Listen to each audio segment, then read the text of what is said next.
Okay, well, it's 6 o'clock. I think we're gonna welcome to the South Zuni Bikeway project. I think we're gonna wait a few more minutes to let a few more people join the meeting. So be patient with us while we wait here. Thanks.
Okay, well, we've got a few minutes in here. We'll go ahead and get started and we'll let people in as they join as well. So welcome everyone. Thanks for joining us at the South Zuni Street Mobility Project's open house, virtual open house. This is the first of a series of a few meetings talking about what South Zuni Street might look like in the next few years here. Wanted to thank you for taking time out of your evening to join us. Going to move here to the Spanish interpretation process in case anybody is interested. So Yvonne, you want to go through this here? Hola, buenas tardes. Me llamo Ivonne Colín. Voy a proporcionar interpretación en español para esta reunión. Estamos felices para discutir estas mejoras que van a ocurrir al lado de la calle de Zuni Street. Si usted quiere hablar, nos gustaría que levante la mano aquí y lo puede proporcionar en los comentarios también. Y gracias por estar con nosotros hoy. Gracias. So if anybody would like, excuse me, is more comfortable with Spanish interpretation or a Spanish version, go ahead and raise your hand and we can switch you into a breakout room. You're welcome to do that throughout as well. So otherwise, we'll just keep moving here. If one of my team can post that in the chat too, that way folks can see it if they need to. A little bit of an orientation for those not familiar with the Teams platform that we're using tonight. I know it's not as common. First is to note that we're recording this meeting. I just want you all to know that anyway, but also it'll be available on the website afterwards. So you're welcome to pass it on to folks who weren't able to make it tonight. The second is the buttons and the functionality here. We have, chat, raise hands buttons, camera off and mic off. Your mic is off by default, so it's probably grayed out for you. You can have your camera on or off, depending on your preference. Just be respectful with that. And then the primary way we're going to be, quote unquote, talking tonight is via the chat. The chat function is that little bubble, thought bubble kind of thing. If you click on that, it'll open the window that shows you all the chats. So I welcome everybody who's here to, post something about yourself. Just say hi to everybody, introduce yourself in the chat right off the bat here. And you're welcome to enter questions or thoughts in the chat as we go. We do have 2 or 3 Q&A sessions throughout where we'll be directly addressing those if we aren't addressing them in the chat already. A reminder that you're with your neighbors and your friends, so please be civil if there are, you know, competing or differing opinions in that chat box. So a little bit of a meeting overview. First, we're going to go through a little bit of intro and then next talk about why we're here, how these projects came about. And then also I have your feedback in the middle here, but it's really fine to provide feedback throughout. I just wanted to make sure you knew we will have breaks for it. And we'll actually even have you jump off and or jump over and take a survey for a few minutes in the middle as well. We'll also, after that, go through the existing data that we've collected and then the potential, you know, plans or ideas for South Zuni. But mostly this is a meeting about getting your feedback. It's a listening session to get your thoughts on the corridor. Public input is why we're all here right now, like I said. So next, I wanted to introduce you to our Denver and Englewood team. You may or may not be aware, but the corridor has pieces of Englewood and Denver touching it. And so we have folks from Englewood here and folks from Denver here. On the top, we have Maria, who is the Englewood, we'll call engineering lead, and John, who's on the planning side from Englewood. On the Denver side is the bottom row. Denver planning lead is Geneva, and Steve is on as well. He's the project manager for Denver. And Hadar is the engineering lead, and then Wesley is a design consultant. And the big thing to take away from this is just that we have a few more Denver folks on here, primarily because the plans will, you know, ultimately come out from Denver, but it's a joint effort between Englewood and Denver as we move forward. And with that, I just wanted to introduce Geneva, who's the planning lead on this, and she will jump into some background information. Thanks, Alicia, and thanks everyone for joining us this evening.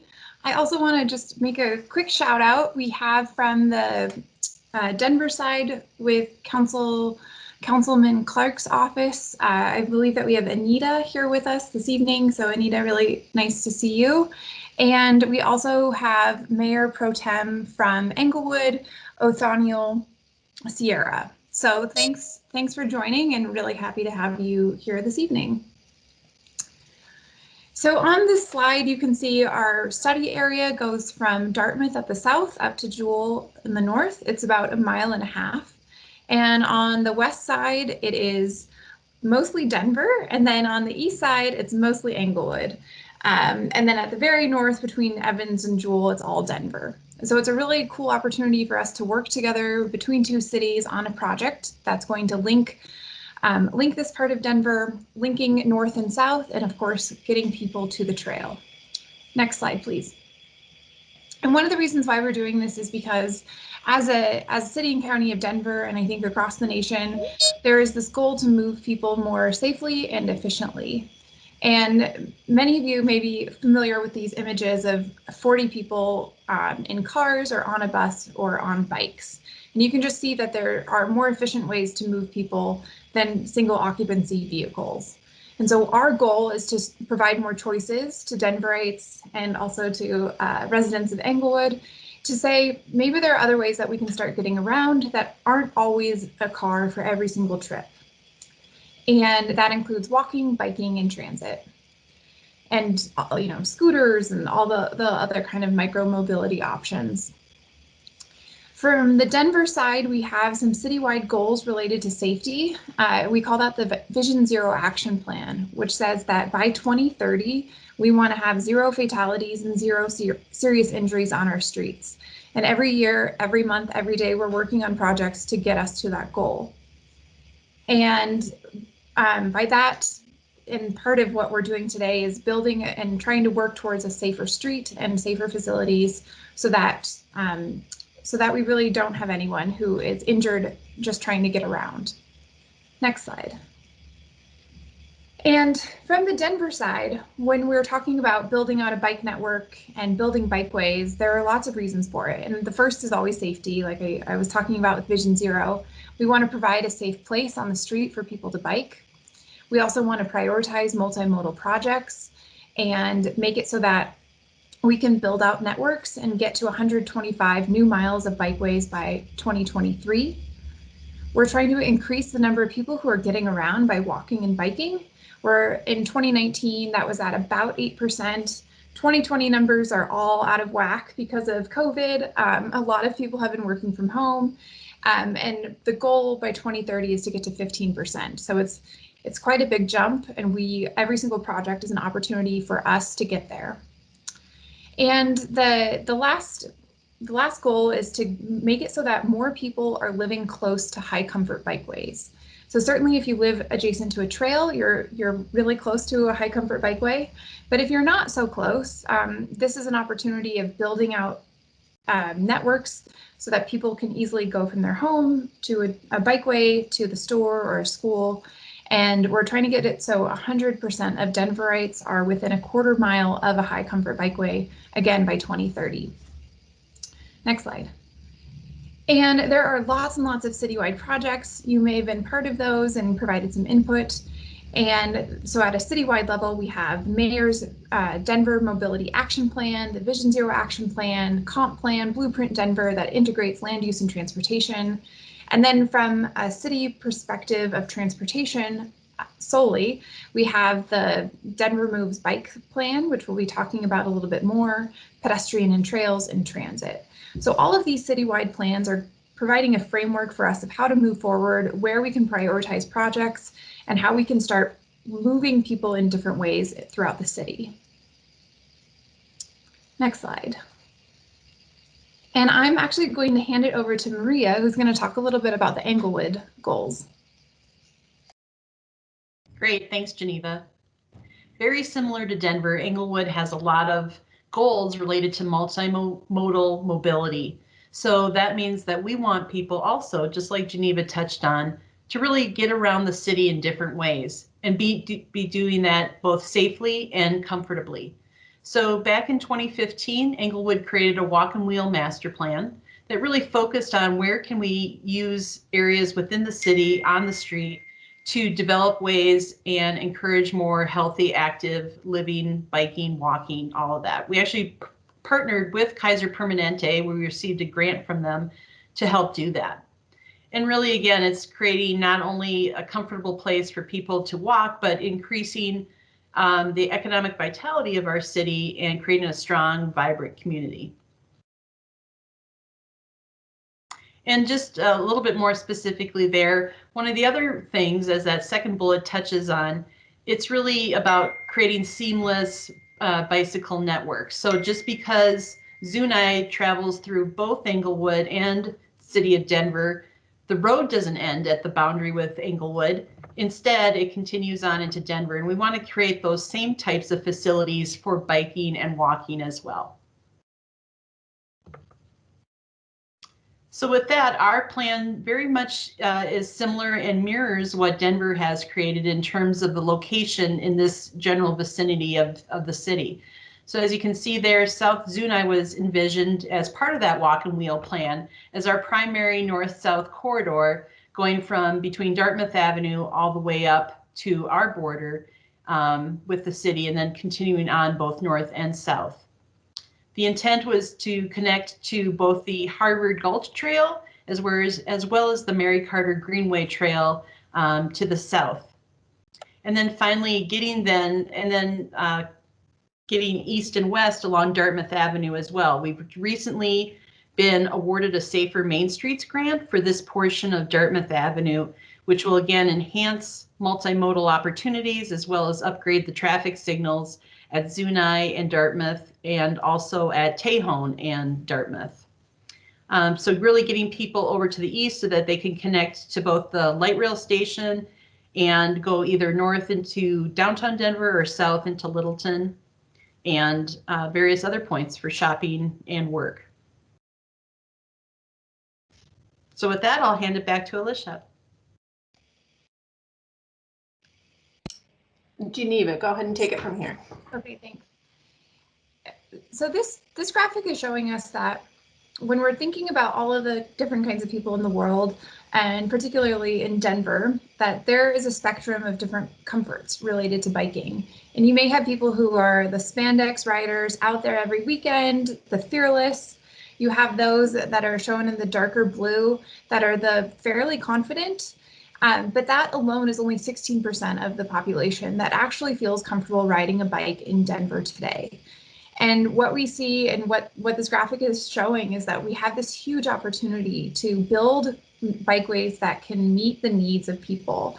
And if we can get to that 59% of Denverites that say, you know, I would really love to ride, but I don't feel safe doing that today because cars go too fast. I don't have a bike lane. I don't feel safe to do this with my kids. I don't want my kids on the street. However that looks, if we can build it, we have an opportunity to really meet the needs to have a bike network that will meet almost 3/4 of Denver. And so this is one of those key goals that we work towards, is not just building a bike lane, but making sure that it's truly comfortable enough to change behavior and make it so that people opt to ride instead of taking their car or other forms of transportation. And why we're here tonight is because we have this unique opportunity. As with any good maintenance, there is also repaving maintenance that goes on across the city. And every year in Denver, and I don't know the figures for Englewood, but I would assume that it's pretty high as well. Every year in Denver, between 400 and 500 miles of roadway are repaved.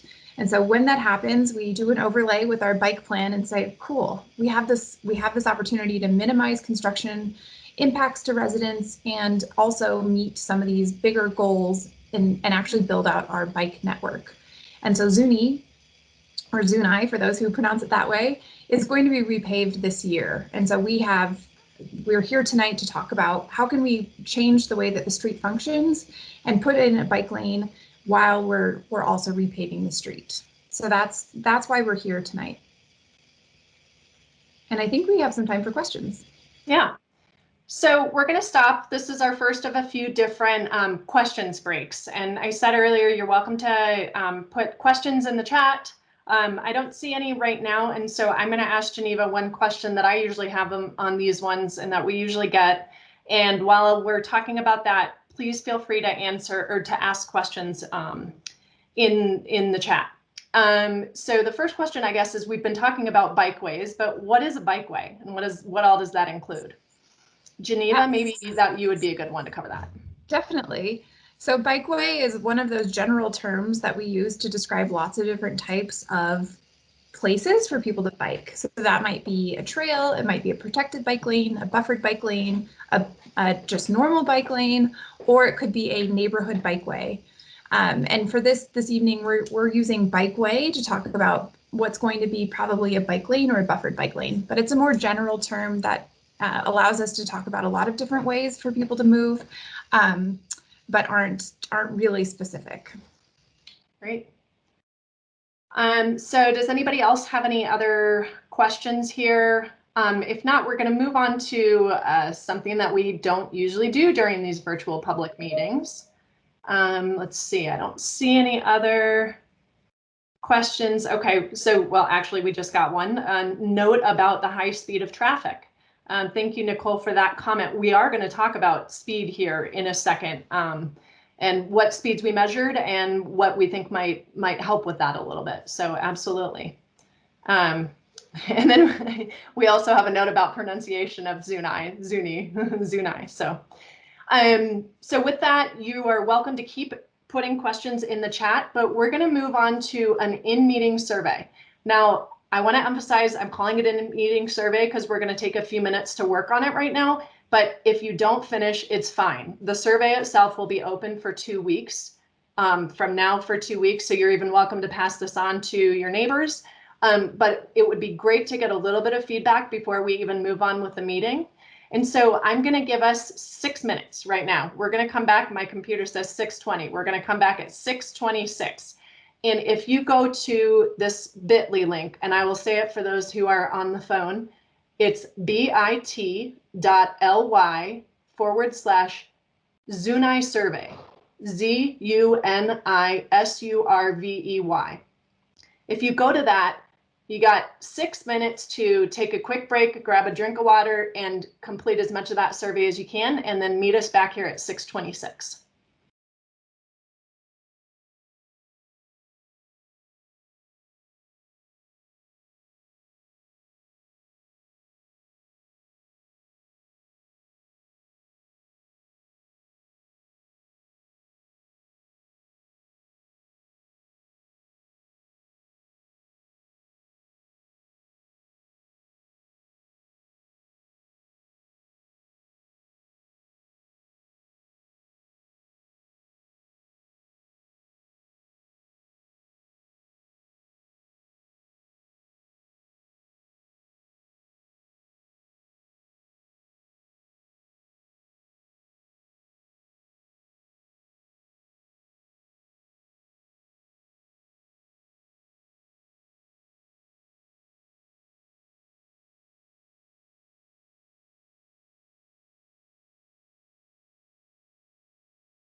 Okay, just 1 or 2 more minutes. We'll have you come back.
All right, if everybody can come back and join us here. Give you a second to get back here. I feel like an exam proctor. Put your pencils down, please. And I do see that some people were submitting answers on the survey, so thank you for that. We can even probably pull up a few of those inputs here a little bit later in the meeting. So reminder that you don't have to finish that survey. So we're going to go ahead and move on. I see some folks are getting back into the chat as well. So with that, I'm going to give it back over to Geneva to start talking about the data we've gathered. Great, thanks. And I also forgot to invite everyone else to introduce yourselves in the chat.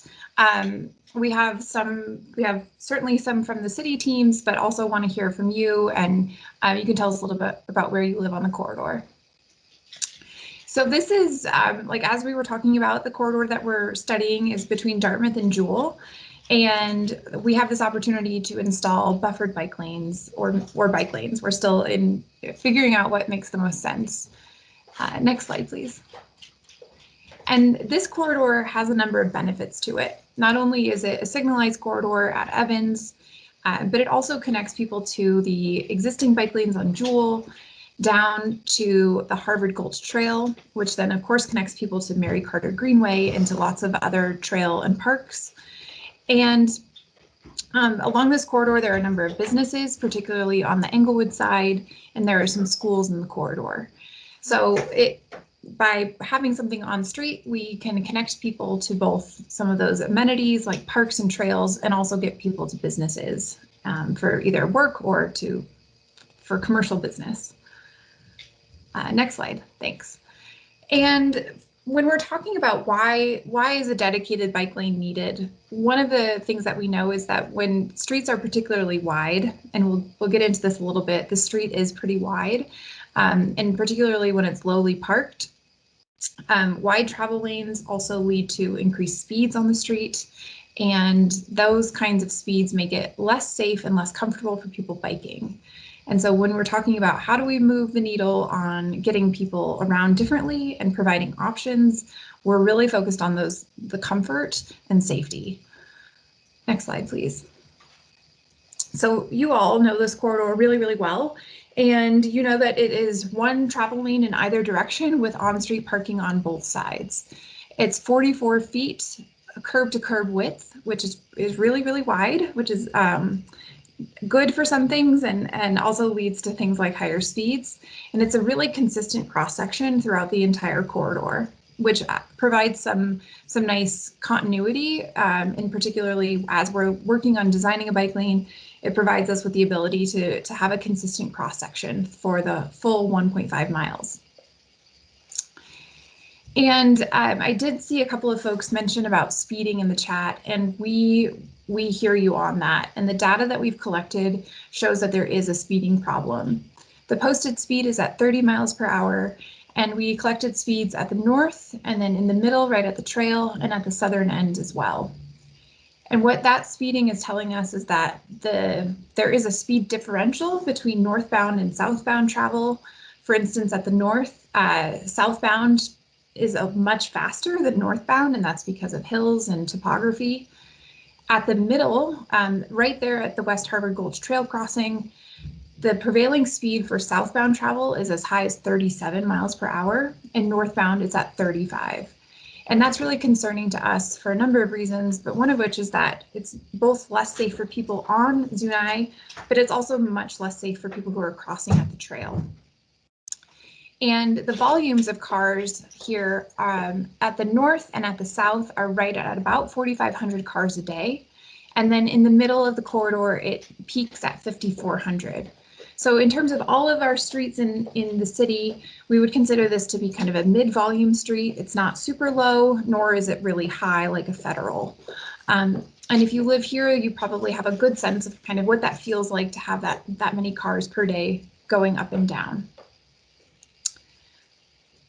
And when we're talking about why speeding matters, it not only matters from a comfort perspective, but it really matters from a safety perspective. So what this graphic is showing is that, and this is for pedestrian safety, but it also can apply to other vulnerable road users. But if someone is struck by a vehicle that's traveling at 20 miles per hour, that person has a 13% chance of dying or being seriously injured. If the car is going only 10 miles per hour greater, and 30 miles per hour is the posted speed, they have a 40% chance of being killed or seriously injured. And then the difference between 30 and 40 miles per hour is a really serious difference, and it has quite significant impacts for safety. So you can see that it jumps up to 73% more likely. So when we're talking about a speed of portions of South Zuni going at 37 miles per hour, it's certainly a safety concern for people driving.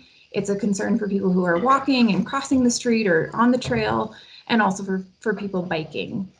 So we have an opportunity, as we're reconfiguring what the street looks like today and what we can do this year, is by adding in a bike lane, we have the ability to lower the prevailing speed by kind of redistributing and narrowing some of those travel lanes. Next slide, please. So kind of building on that story about crashes and speeds, the crash picture along the corridor, we collected 5 years of crash data. And what this is showing us is that it's pretty consistent and very low in crashes for most of the corridor. And then at Evans Avenue, and because it's a signalized, it makes a lot of sense why it is one of the higher crash corridor and crash intersections, but certainly a preponderance of crashes there, and then also at Jewell. So for the most part, the corridor is relatively, we're not seeing a ton of crashes except for at those two intersections. And I'll also note that from the 5 years of crash data that were studied, we don't have any serious injuries or fatalities, which is great. We don't want those. So that is one really good thing. And knowing that there are 44 feet to work with in the public right-of-way and that a bike lane takes up some of that space, we do anticipate there being parking impacts. And so knowing that, we wanted to go in and really understand what does that look like today. So we have collected 2 different parking counts. One was the full corridor at 5 a.m., which is our most common time for residential areas when most people are home at 5. And then we also collected a late weekday morning count from Dartmouth to Vassar because we wanted to understand what the parking picture is like in front of the industrial and commercial areas of the corridor. And so the big takeaway is that there is a lot of parking available. In summary, the weekday morning, early morning count shows that there's 87% of parking available on the corridor as an average. And the late weekday morning count of the shorter percentage is just a little bit lower than that at 86%. So what this is telling us is that, yes, there are some people that are parking on the street today, but there is a lot of capacity on the corridor, and there's also capacity on the side streets to absorb some of the parking that might be lost on the street itself. And for those who are interested, we also have a little bit more granular data on this. And the colors here are showing you how much parking is occupied. So that green is between 0 and 15%, the teal 16 to 30, and then you can read the others. And kind of what this is telling us is that from Dartmouth to about Vassar, it's really open on both sides of the street. And then as we move up and go north in the corridor, we tend to have a little bit more on-street parking. And then the most parked block is between Vassar and Hillside on the east side. But again, overall, there is a lot of parking capacity on the corridor. Next slide, please. And this is getting into more granular data about the late weekday morning count in front of the commercial businesses. And you can see that it's really low, except between College and Vassar on the east side as well. So this is interesting to us, and I think it's really important for us to understand kind of how people are using the street and parking there today. And if you see anything that seems surprising, just let us know in the chat. We think that this data helps in making really good decisions and making sure that we're balancing lots of needs from a safety perspective, but also how people are using the street. Next slide, please. So kind of to bring it all together, when we're asking the question, like, why is a bike lane needed? And in summary, we could say that based on our engineering standards at the City and County of Denver and the speeds and volumes that we see on the street, a bike lane and maybe even a buffered bike lane are absolutely meeting our standards to make sure that we are building out a safe and comfortable bike network. And the middle photo is of a very classic striped bike lane. And then the photo on the right is showing you a buffered bike lane, which just has a little bit of a painted buffer with some hatching. And that provides just a little bit more space between someone who's biking and someone who's driving. And I'm going to pass it back to Alicia for questions. Thank you, Geneva, for going through what this corridor may look like. I see that we've had a few questions in the chat, so I'm going to pass those off to some of our team. I think, Geneva, the first one is for you about parking.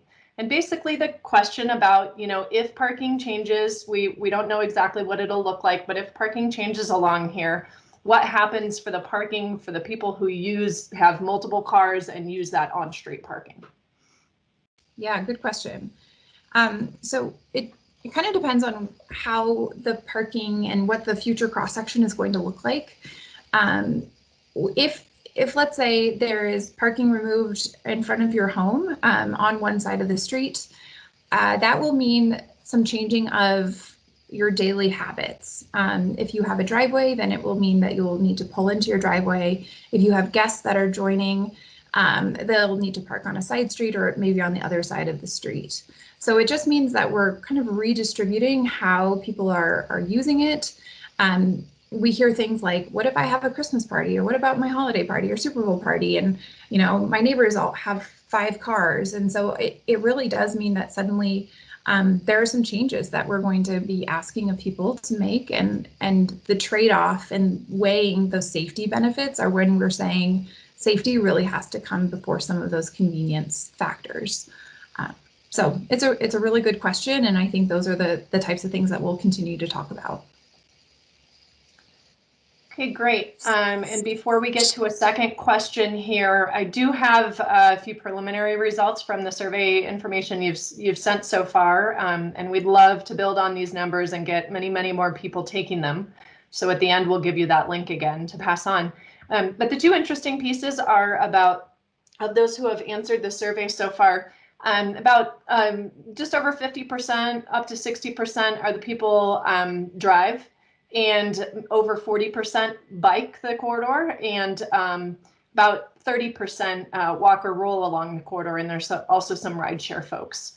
The other piece as well is, you know, given the question, what activities do you typically use this street for, which more people, you can select more than one. And quite a few of you, almost half of you, live along the street. A lot of, more than that, almost 60% use it to commute, and some people use it for recreation, actually quite a few people.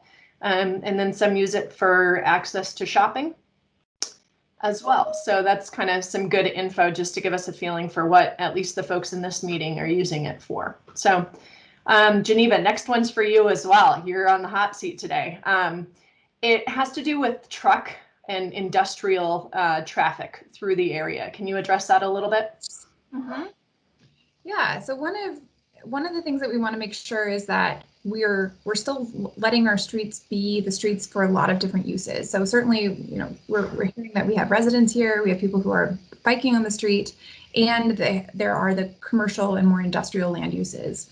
So in some cases, we are able to narrow travel lanes to 10 feet, vehicular travel lanes to 10 feet, with the exception of places where we have some more heavy truck traffic. And so this is one of those corridors where we would keep it at 11 feet, which provides just a little bit more room. And you're not necessarily putting a truck directly adjacent, like there is a bit of that, just a little bit more distance.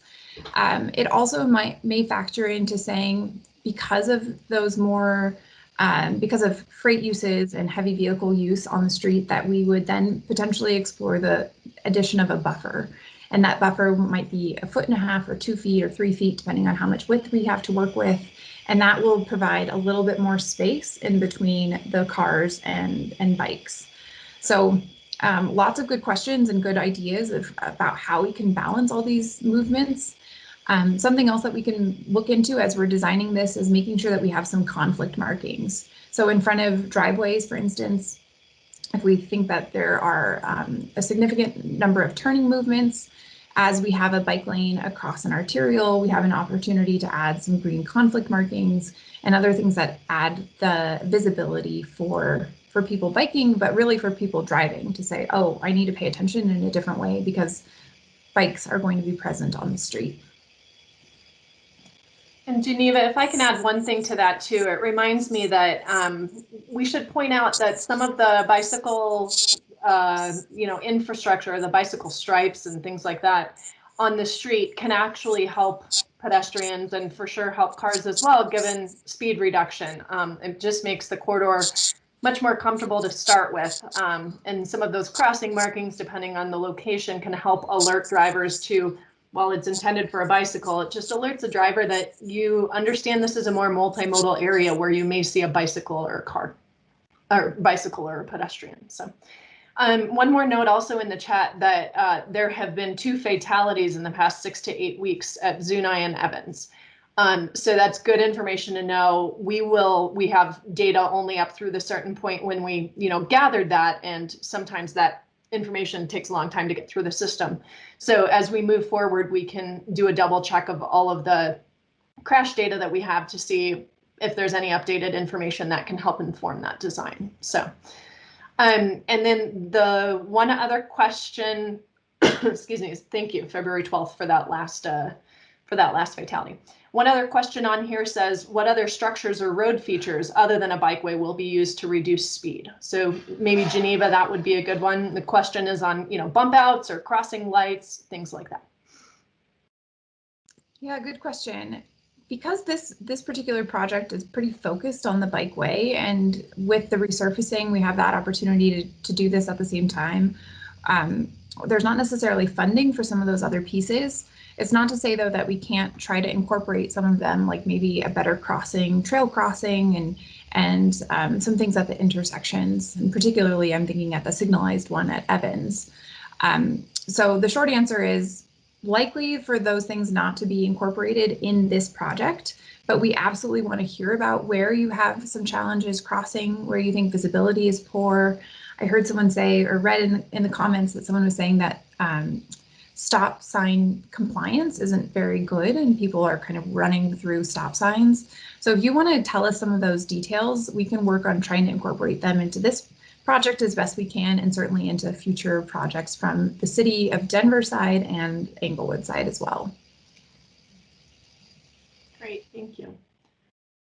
So far, I think we've covered all the questions. If you have another specific question, please post it in the chat. And if not, we can go ahead and move on to the kind of next steps, and then we can stop after that again for another Q&A break if we get additional questions. So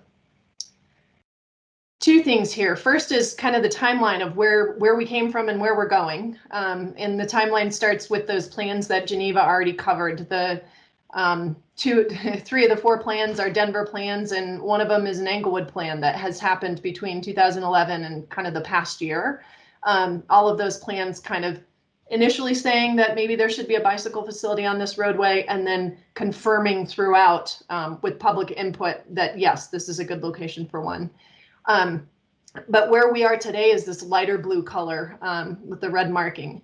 We're obviously end of February, almost end, which is crazy to me, at the Educate and Understand meeting. We've talked about the fact that we're telling you what we know, and we're trying to hear back from you what you know, so that we can make sure we have the design right going forward. The next step from a public standpoint, public involvement standpoint, is some kind of check back in with you, check back in with the public once we know a little bit more about what this facility might look like at a design intent meeting. And then in the late spring, we use the information we've gathered in that design intent meeting to refine the design and make sure that it's the right one for the corridor and for the neighborhood, and finish that design. And we show here summer install of the project, and that's kind of a generic summer install. It's, as Geneva has mentioned, it's with the paving program, so it kind of depends on how the crews are moving around at the time when we can get it in that paving schedule. So don't hold us to the fact that it will be summer. The goal for sure is to get it in this year, though, by the end of the paving season. As far as next steps, we have many ways to get a hold of the project team. I'm going to highlight on the top right with the ways to join our email list first. Some of you may have gotten this through an email blast, but if you didn't and you aren't getting emails from the project team, you can post it in the chat here and we'll add you to the list, and we try and focus on specific areas. So you can say, this corridor only if you'd like. You can fill out the survey. You may have gotten to the blank where it says at the end, give us your email if you want additional information, or you can visit the website. And the websites we have here, the top one is taking the survey. As we talked about, there's Zuni survey version and then the Zuni survey Spanish version. For those who are more comfortable with it, will be open for 2 weeks. So please take a screenshot of this or just copy what you have in your browser, send it to your friends and neighbors. Second is to visit the project website, and this website is the broader bike paving website, so you'll have to look down the list to find South Zuni. And for those who are on the phone, that is bit.ly, bit.ly/Denver Bike Paving, Denver Bike Paving. And that will actually have all of the other information here on it as well. So that's the main one to remember if you're going to. Sign up for office hours if you are a business owner or somebody like that along the corridor and want to talk about a specific concern you have. You are welcome to sign up using, it's a sign up genius using this bit.ly address, and I'm not going to read it because it's long. But you're welcome to sign up for a 20-minute slot to chat with Denver planners, and we can answer your questions and then get information from Englewood or to Englewood as necessary. Last one is just to contact us via email at bikes@denvergov.org, bikes@denvergov.org. And we get a lot of emails there, so if you can include South Zuni bike lanes in the subject would be great. So I also see that Caroline posted the survey link in the chat, and then as well as the office hours sign up. So I don't see any other questions, but we have a few minutes here, and project team can hang out for a few minutes if folks want to ask any questions. And I think we can probably, given the smaller crowd here, we can probably, if you're more comfortable, even open it up to an audio question. If you want to raise your hand, we can unmute you.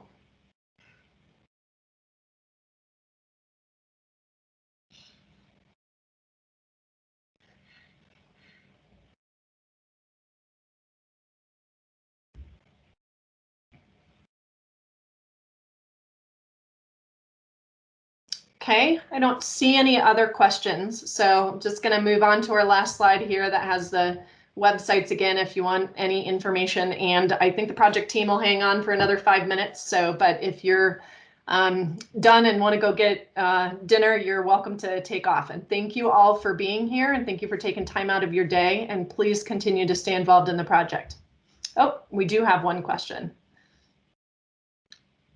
Sean, maybe we can unmute Sean if that's the, Drew, can you unmute Sean?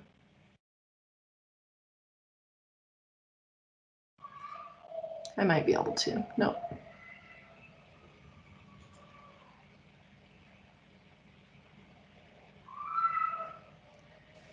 Can you hear me? There we go. Yep, we can hear you.